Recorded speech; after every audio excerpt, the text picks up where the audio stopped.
श्री जयराम कुमार महतो जी। धन्यवाद अध्यक्ष महोदय। मेरे सवाल का विभाग की ओर से सवाल का उत्तर स्वीकारात्मक लिखा गया है, जिसमें मेरा सवाल था कि राज्य में किसानों को सिंचाई हेतु जो डैम बनाए गए हैं, तो इसको इन्होंने स्वीकार किया है कि किसानों की सिंचाई के लिए डैम बनाए गए हैं। तो मैं माननीय मंत्री से सीधा जानना चाहता हूं कि कोई भी एक पार्टिकुलर पंचायत का भी उदाहरण देकर वो बताएं कि जो डैम का निर्माण हुआ है उस पानी से उन गांवों में सिंचाई के माध्यम से किसान खेती कर पा रहे हैं।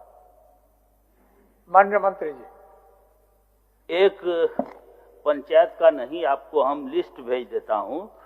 पूरे जो मेरा झारखंड में करीब 105 अदद छोटे बड़े सिंचाई योजना पूर्ण किया गया है और 3786 अदद चेक डैम का भी निर्माण किया गया है, जिसमें 5,86,480 हेक्टेयर सिंचाई सृजन किया जा रहा है।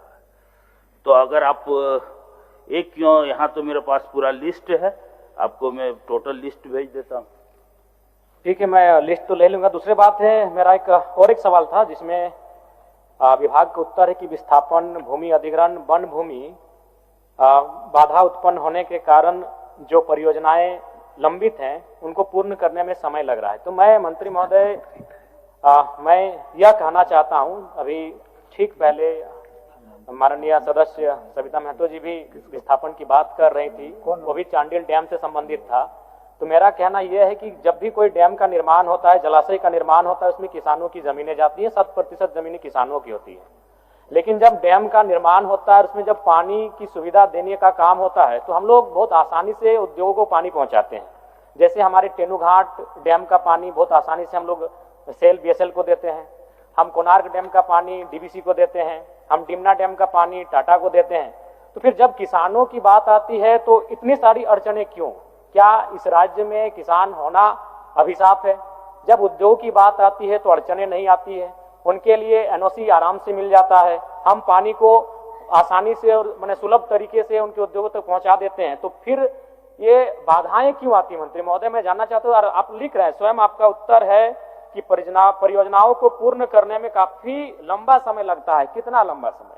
ऐसा क्यों? आखिर ये भेदभाव क्यों कि उद्योग को पानी देना हो तो ऊपर उन जलाशयों का, डैमों का निर्माण हुआ है, उनको पानी देना होता है तो फिर आपका उत्तर होता है कि काफी लंबा समय लगता है। तो मैं जानना चाहता हूं, क्या आप इन जो लंबा समय लगता है उसको कम समय में, कम अवधि में पूरा करने पर विचार करते हैं? माननीय मंत्री जी। अध्यक्ष महोदय, पहले नहर के लिए हम लोग को बहुत जमीन लेना पड़ता था, जिसमें दिक्कत था। अब हम लोग यूजीपीएल सिस्टम से काम कर रहे हैं। पीटाण में एक बड़ी योजना, झारखंड का पहली योजना है, जिसमें 120 गांव 20 तालाब में हम लोग पानी स्टोर करेंगे। और जहां तक सिंचाई के लिए उपलब्ध अभी जो हम लोग 2029-30 तक का जो लक्ष्य रखा है, हम लोग रखे हैं, जो शेष योजना है उसको पूर्ण करने के लिए, जिसमें 4,43,840 हेक्टेयर का सिंचाई हम लोग करेंगे। और कहीं कहीं कुछ बाधाएं हैं, उस बाधाएं को दूर करने के लिए हम लोग यूजीपीएल सिस्टम ला रहे हैं, जिससे हम लोग को किसान का जमीन लेने नहीं पड़ेगा। अंडरग्राउंड पाइपलाइन से हम लोग पानी किसान के खेत में पहुंचाने के काम करेंगे। और उम्मीद है कि उनके भी क्षेत्र में जो काम चल रहे हैं वहां भी हम लोग सिंचाई के लिए खेत में पानी देंगे। 2029-30 मंत्री महोदय जी, मैं आशा करता हूं, बिल्कुल मेरे क्षेत्र को नहीं, सबसे ज्यादा लाभ आपके क्षेत्र का मंत्री महोदय।